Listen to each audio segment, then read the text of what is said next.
Welcome back to Harbaugh. J.D. Hayworth, representative of Arizona's 5th District in the House of Representatives from 1994 to 2006. A few days ago, he announced he had stopped doing his Phoenix-based radio talk show, and now he sounds ready to challenge John McCain in the Republican primary for Senate this August. Mr. Hayworth joins us right now from Phoenix. J.D., thank you for joining us. I guess you've been there, you've been outside, and you want to come back into politics. What lessons have you learned in this rich ride from inside to outside and perhaps back into inside again? What lessons? Well, I think the biggest lesson is it's been good to be home with the people. It's been good to be away from the kind of bubble on Capitol Hill that can develop. And I can tell you, so many Arizonans reached out to me as a broadcaster. I know, Chris, you've had a foot in both worlds, having worked on Tip O'Neill's staff and then as a White House speechwriter, and now as a broadcaster. You hear from a lot of people, and of course, I've learned a lot along the way as well. Yeah, and you considered it. Let's just lay on the table. You took a look at running for the Senate from your native state of Pennsylvania and decided not to. So but you're talking about running against John McCain. He's a hero out there in Arizona, isn't he? Well, I will tell you, nationwide. Oh, look, I think, and you'll recall, 10 years ago, I mean, I was very active in John's presidential campaign. But while I think all of us think the world of John McCain, have a lot of respect for him and his service to our country in so many different ways, the fact is he's just been in Washington too long. And now there's a clear divergence of opinion on several issues of substance, where John is, quite candidly, a moderate who describes himself as a maverick, and I'm a common sense, consistent conservative who I believe better reflects the values of Arizona conservatives and Arizona Republicans. Would you be a finer representative from Arizona than the present senator? Would you be a finer person to represent Arizona in the U.S. Senate than John McCain?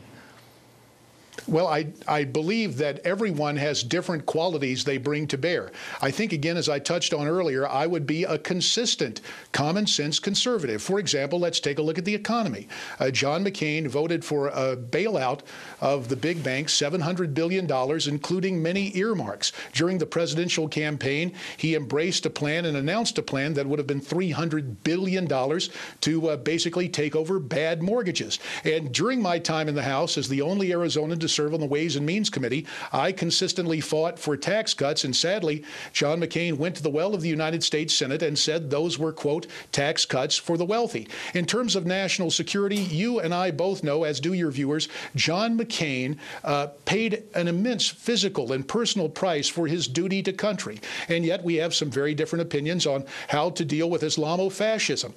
John McCain does not believe in enhanced interrogation techniques. Indeed, John McCain would confer upon enemy combatants the rights and privileges afforded by Geneva Convention signatories. I disagree with that. And I think that sadly, in a lot of ways, though nobody can doubt John's sincerity, and it may not have been his intention, but sadly, he has enabled President Obama to move even further to the left in terms of these enemy combatants, in terms of the troubling spectacle of bringing the 9/11 organizers to New York City and possibly to have trials of other enemy combatants in Washington, D.C. Well, you've hit some serious points there. Let me go back to the issue of enhanced interrogation techniques, as you call them. Most people call them, well, certainly we're talking the same language here. He doesn't like waterboarding. He says that's torture. You disagree? I do disagree, as I understand it.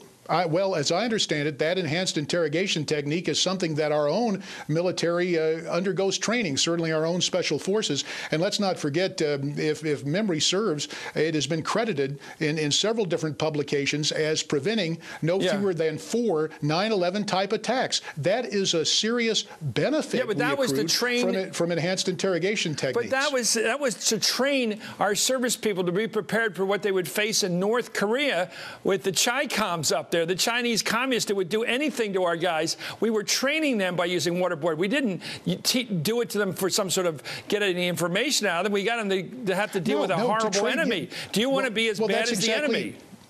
No, that's exactly the preparation we go through. And if we wanted to be as bad as the enemy, I don't think anyone is suggesting here that we behead our own troops, as the Islamo-fascists have done to both troops and journalists. Look, we've got a serious fight on our hands. And while I respect John and his service, we have a disagreement when it comes to that, one of many disagreements. Is it better for the state of Arizona that he be dropped as the senator and you be replacing him? Is it better to dump John McCain and replace John McCain with you, sir? Is that a better deal for Arizona? I believe in the long term, yes, it will be a better deal. I think John has served admirably. We have some disagreements, but he served in the Senate for close to a quarter century, and it's time for him to come home. I think on the issues I just outlined, on a clear, common sense, conservative philosophy, that I will be the choice of Arizona Republicans to go to the United States Senate during our primary August 24th. What changed your mind? On November 6th, you wrote a letter, a public letter, urging the newly elected president to make him Secretary of State of the United States, one of the most demanding positions there is in the country, and now you want to retire him. In only a few months, you've chosen to go from a position of urging to put him into one of the most high-intensity positions in the country, demanding all kinds of energy and intelligence and sharpness of mind, and now you're saying he's tired and he ought to quit or leave. It's an amazing change of mind on your part. No, Chris, I never said he was tired. I never said he was tired. And believe me, you think in this he can't campaign, do the job? I know John McCain. No, I think he served too long in the Senate. And but indeed, he should be a change Secretary of scenery of State? over at State.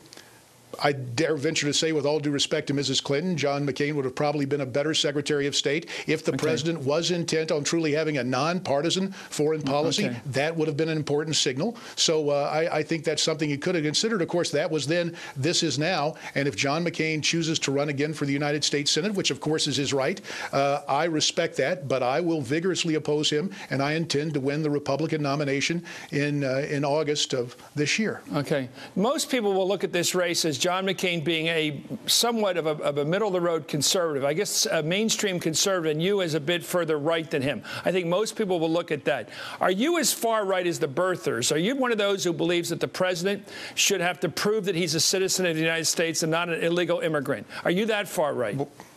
Well, gosh, we all had to bring our birth certificates to show we were who we said we were, and we were the age we said we were to play football and youth sports. Shouldn't we know exactly that anyone who wants to run for public office is a natural-born citizen of the United States and is who they say they are? But let me pause and make another point. Do you think Chris, there's a question out there?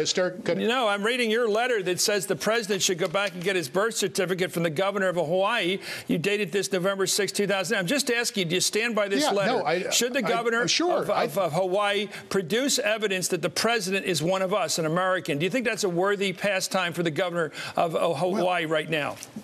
No, look. I think it's important for all of us to be. I'm just saying the president should come forward with the information. That's all. Why must we depend on the governor of Hawaii? Okay, well, let me ask you about former Governor Palin. Now, this is always interesting in your party because it's a conservative party, and that's fair enough. That's how our country runs, liberals against conservatives. But it seems to be a finer argument now. Sarah Palin is backing John McCain, and Sarah Palin's a hero to the far right in your party, and now she's backing McCain. How do you figure that allegiance? Well, listen, we all understand gratitude in politics, and I think obviously Governor Palin feels strongly that John McCain gave her an entrance to the national stage and put her on the national ticket.